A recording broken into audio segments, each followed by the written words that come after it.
Hello student, आइए आज हम आपको क्लास 8th की हिंदी लैंग्वेज की बुक पढ़ाते हैं। आइए इसका लेसन देखते हैं।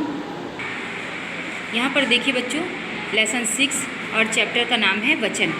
ठीक है, यहाँ पर देखिए दो चित्र दिखाए जा रहे हैं जिसमें एक अकेला बंदर बैठा हुआ है और एक में मतलब कई सारे बंदर बैठे हुए हैं। तो कहते हैं हिंदी व्याकरण शब्द के जिस रूप से किसी एक वस्तु का या अनेक वस्तुओं का बोध होता है उसे हम क्या कहते हैं?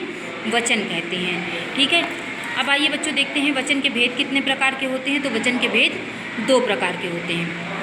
पहला एक वचन कहते हैं जिस रूप से केवल एक प्राणी वस्तु का बोध होता है उसे हम एक वचन कहते हैं, और जिस रूप से एक से अधिक प्राणियों या वस्तुओं का बोध होता है उसे हम क्या कहते हैं? बहुवचन कहते हैं। ठीक है, अब आइए देखिए वचन के संबंध में महत्वपूर्ण बातें क्या हैं। तो कुछ शब्दों का प्रयोग हमेशा एक वचन में किया जाता है। ऐसे शब्दों को नित्य एक वचन कहते हैं, जैसे पानी, शहद, दूध, घी, चाय, जनता आदि। और कुछ जो है शब्दों का प्रयोग हम बहुवचन में करते हैं, जैसे आंसू, बाल, दर्शन, हस्ताक्षर आदि।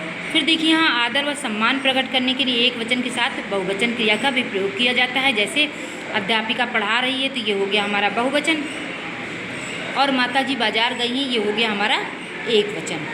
कहते हैं प्रत्येक व हर शब्दों का प्रयोग एक वचन में होता है, जैसे न्याय प्रत्येक एक व्यक्ति को मिलना चाहिए तो यहाँ प्रत्येक का प्रयोग हुआ है। हमारे घर में हर मनुष्य अच्छा है तो यहाँ पर हर का प्रयोग हुआ है। कभी कभी वचन का पता उसकी क्रिया से लगाया जाता है, यानी उसके काम से लगाया जाता है। जैसे फॉर एग्जाम्पल आइए बच्चों दूसरे पेज में देखते हैं।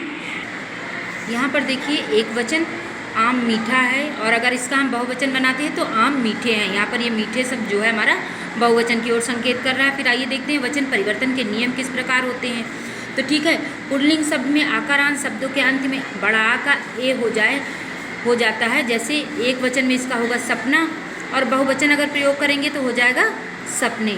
ठीक है, फिर संबंधियों के लिए प्रयोग होने वाले आकारांत शब्दों में बड़ा आ का ए हो जाता है, तो जैसे क्या बनता है? एक वचन में साला और बहुवचन में साले, यानी कि ए का प्रयोग हुआ है यहाँ पर।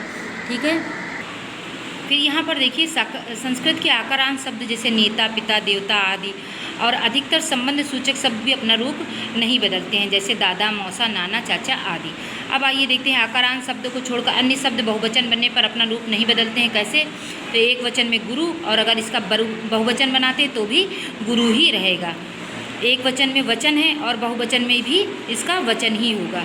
ठीक है, अब देखिए कुछ शब्दों में जन, गण, वर्ग, वृद्ध शब्द जोड़कर बहुवचन बना लेते हैं, जैसे एक वचन में पाठक हो गया तो दूसरा पाठक वृंद, मित्र का मित्रगण, तो ये वृंद और मित्र गण लगाकर यहाँ पर बहुवचन का प्रयोग किया गया है।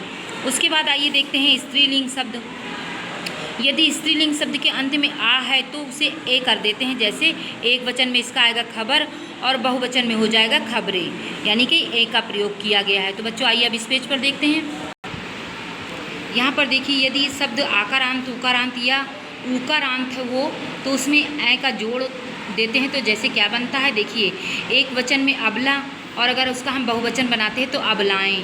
ठीक है, दुआ का दुआएँ। अब आइए यहाँ पर देखते हैं यदि स्त्रीलिंग शब्द के अंत में छोटी, बड़ी, इयाँ हो तो इन तीनों के स्थान पर इयाँ हो जाता है, जैसे एक वचन में भक्ति और बहुवचन इसका प्रयोग करेंगे तो क्या निकलेगा? भक्तियाँ, तो यहाँ पर इयाँ का प्रयोग किया गया है। अब आइए बच्चों देखते हैं कारक चिन्हों से पहले आने वाले बहुवचन शब्द। कारक चिन्हों से पहले आने वाले शब्दों को बहुवचन रूप अलग ढंग से बनते हैं। इनके बनाने के नियम इस प्रकार हैं। आकारांत शब्दों में ओ जोड़कर एक वचन में बादल हो जाएगा, और अगर इसका बहुवचन बनाते हैं तो बादलों हो जाएगा, यानी कि ओ का प्रयोग हो जाएगा पीछे। ठीक है, फिर देखिए आकारांत शब्दों के अंत में ओ जोड़कर एक वचन बनाएंगे छात्रा, और अगर ओ जोड़कर इसका बहुवचन बनाते हैं तो क्या हो जाएगा? छात्राओं। अब यहाँ पर देखिए यदि शब्द के अंत में ई या बड़ी हो तो इन्हें ई को बदलकर यूँ जोड़ देते हैं, जैसे एक वचन में विधि और बहुवचन में विधियों। उसी प्रकार अन्य शब्दों के अंत में आए दीर्घ स्वर को हरस से कर देते हैं और अंत के में ओ जोड़ देते हैं, तो क्या बनता है? एक वचन में धेनु और बहुवचन में धेनु, जैसे यहाँ पर कद्दू और कद्दुओं इनका प्रयोग हुआ है। ठीक है, तो बच्चों यहाँ से हमारा 6 चैप्टर कंप्लीट होता है। ये इसकी एक्सरसाइज देखते हैं। यहाँ पर बच्चों देखिए एक्सरसाइज नंबर 2 पर निम्नलिखित शब्दों को बहुवचन में बदलिए। तो यहाँ लिखा है लड़की निबंध लिख रही है, तो इसको हमें बहुवचन में बदलना है, लड़कियाँ निबंध लिख रही हैं। ठीक, चिड़िया पेड़ पर बैठी, चिड़िया पेड़ पर बैठी हैं। बहू सास की सेवा करे तो बहुवचन है बहुएं सास की सेवा करती हैं। नेता भाषण दे रहा है तो नेताएं भाषण दे रहे हैं। ठीक है, फिर देखिए यहाँ 4th वाली एक्सरसाइज पर इसको निम्नलिखित शब्दों को एक वचन में लिखे। तो यहाँ पर बहुवचन शब्द का प्रयोग किया गया है, डिबिया, तो हमको एक वचन लिखना है, डिबिया। पंखे का पंखा, सूचनाएं का सूचना, मित्रों का मित्र, शाखाएं का शाखा, भांजे का भांजा। तो बच्चों यहाँ से हमारा ये 6 लेसन कंप्लीट होता है। Thank you.